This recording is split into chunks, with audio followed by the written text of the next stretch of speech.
Hello everyone, welcome back to another episode of r/slash Tales from Tech Support. In today's episode,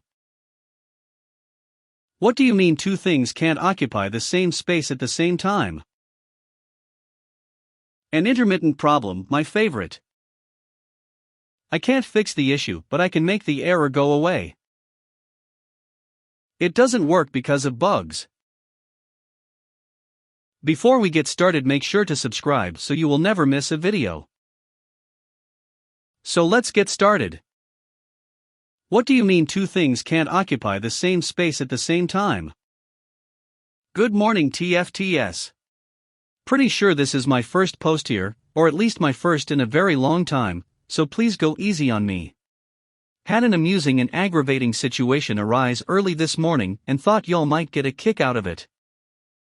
First, a little background for you. My small company does engineering work primarily, but we also teach some classes. Historically, these have only been allowed to occur in person, but with current conditions, the accreditation body has been forced to allow virtual classes, with some strict stipulations. One of these is that everyone must be on camera at all times, including the instructor. For students, this is to ensure there aren't 50 people taking the class when only one seat was purchased. I cannot fathom why instructors are required to be on camera, but it's a rule we've successfully implemented at least a dozen times now. Anyway, on to today. Our CEO is our main instructor for these classes, and today she decided she didn't want people knowing she had notes she was referencing for her PowerPoint. This has never been an issue in the past. She just kept the notes on the table in front of her and glanced down at them as needed. Students knew, and it wasn't a problem. I like to imagine they'd rather she use her notes instead of trying to remember everything and give incorrect information, since these classes are extremely expensive. Myself as IT and her admin assistant, who is the moderator for the class, spent all morning trying all sorts of things to keep her from having to look away at her notes. This included propping her notebook up on an art easel we had from a team building event. I can tell I'm looking over to my notes. I know they can too. Virtual notes in the webinar application while sharing the slides. I can't see the notes in everyone's cameras at the same time. The moderator is there literally only to monitor the cameras and call out questions. Virtual notes and cameras on one screen and share the slideshow on the other.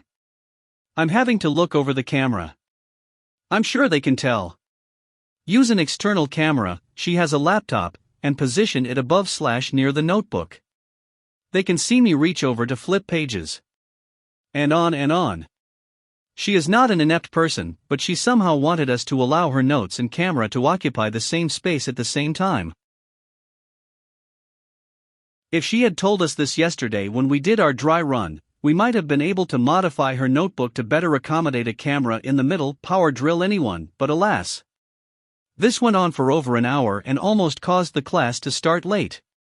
After all of that, including a trip to the store by the moderator to get a different stand for the notes, she put the notes on the table in front of her and started teaching. I need a drink. An intermittent problem, my favorite. Here's a bit of a different type of tech support story. I'm not in IT, rather I'm a video engineer working on a network show. We have several mobile graphics server racks, each with two high-spec PCs with SDI video output cards, a dual rack-mount SDI monitor, some network switches, a rack-mount power strip with lights, and a UPS. We're feeding the signals from these PCs to the rest of the video system, which includes the video switcher, recorders, and monitors for everyone, since everyone is basically isolated in their own rooms for obvious reasons. This whole show is taking place on a soundstage, so we share the space with other trades, like costumes, carpenters, electrics, props, etc. Carps are right outside our window, next to the AC intake, so our rack room smells of either sawdust, cigarette smoke, or both. Lucky us. During setup, I would occasionally notice that our video outputs would blink out. I thought nothing of it, since the server operators would be constantly making changes that required the software to restart the video. Eventually though, my boss asks me to look into why it keeps happening. On our big bank of monitors, I can see the output of each server. Sometimes they would all blink out, but sometimes it was only a few of them would go down. And it was only for a second or two. Sometimes it would blink every few hours, sometimes it would blink out several times in a row. Everyone in the facility could see these dropouts, so I knew it was our issue, not something further down the line. I go into the other room and talk to the operators, and confirm the servers weren't going down, and they weren't doing anything with them that day that would cause the video to go out. So now it's time to troubleshoot an intermittent problem, my favorite /s. I first run through the signal flow of the video. The servers don't share anything really, they all have separate video cables, separate UPSs, separate video splitters, and some are even being fed to separate monitors. I resign myself to sitting in front of the racks and staring at the rack mount screens until they drop out again. Luckily it doesn't take long. I watch as all the screens go black for a split second, then come back on. I also think I heard the UPS relays trip, but it was hard to hear over the AC, server fans, and the carps outside constructing the set pieces. The UPSs never started beeping, but I could have sworn I heard the relays. Then the screens blink out again, and that's when I notice what I thought was only a coincidence before. I wait for it to happen again to confirm my theory. Feeling confident, I go to my boss with my root cause analysis. Me, boss, I think I know what's causing the video to blink out. It's the carpenters. Boss, what? Me, every time they use their chop so we lose our rack monitors. Right at that moment, as if on cue, the carps fire up their saw, and wouldn't you know it, all of our feeds drop out. Me, the sudden current inrush dips our power, saw noise, video drop out, and kills the rack monitors briefly. Boss goes wide-eyed and starts turning his head to the side like a confused dog. Me, since our video loops through the monitor, saw, video drop, the monitors going down affects everything downstream. Saw, I think we're sharing a power leg with them, saw, and the UPSs aren't reacting fast enough. Saw. My boss calls the electrician and he moves the carps to a different circuit, and our feeds stop dropping out, and I'm hailed as a genius and a hero, or at least I felt like I was. I can't fix the issue, but I can make the error go away. First week at my new job, got to get used to all the new customers, etc. This call gave me a good idea of what I should be expecting. It did make me chuckle. Me, guess who? New, nice user just trying to do his job. Me, hi, it's Nadisar from. New, hi, I'm trying to use Adobe Premiere, but it keeps coming up with an error message. It's getting annoying and my manager wants it looked into. Me, alright, let me remote in and take a look.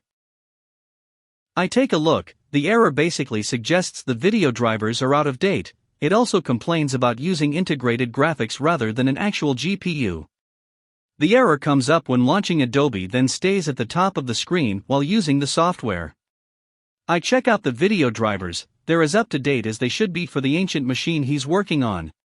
Check the manufacturer's website, no drivers or updates available, the laptop's as updated as it's ever going to be.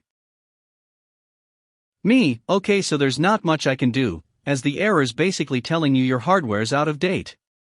Do you actually have any issues with Adobe Premiere? New, okay, I see, no, the software works fine. Me, right then, you'll need to look at upgrading your laptop to something better. If you speak to your manager, we can send some quotes over. New, that's great, thanks, could you email this info over and copy my manager in? Me, of course. I write an impressively long email about what I've tried, what the error is, and what they can do to fix it, basically get a good laptop. It's my first week, got to make a good impression. User calls me back a few hours later. New, hi Nadisar, my manager said I'm not allowed a new laptop at the minute, but he said you have to fix the error as he doesn't want customers to see it if I'm presenting to them. But he's happy for the customers to see the appalling hardware he's using. Me, alright, I get that, but as I said, there's not much I can do to actually fix it. The software is warning you about outdated hardware. No, yeah, I get that, and I've explained it to my manager, but he's not budging. Is there any way you can get rid of the error though? Me, haha, yeah, I think I can do that actually. With help from an online fix, I go into the Adobe Premiere console and disable the report that checks the hardware compatibility, restart the software, and presto. No error.